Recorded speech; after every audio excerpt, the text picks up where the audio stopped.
मेरा नाम उरूज है। मलीर हमारे आसिर में ये वाक़या हुआ है।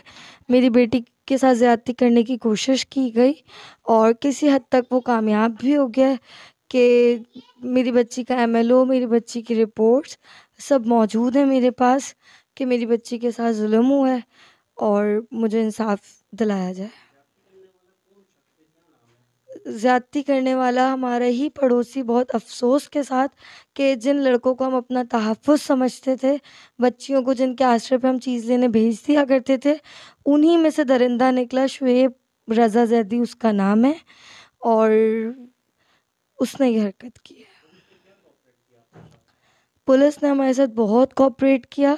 पुलिस का मैं जितना शुक्रिया अदा करूँ उतना कम है कि पुलिस वालों ने मेरी बच्ची की कंडीशन देखी, उन्होंने कहा ये बिल्कुल फ्रेश केस है, उन्होंने फ़ौरन एफआईआर करके बच्ची का एमएलओ कराया।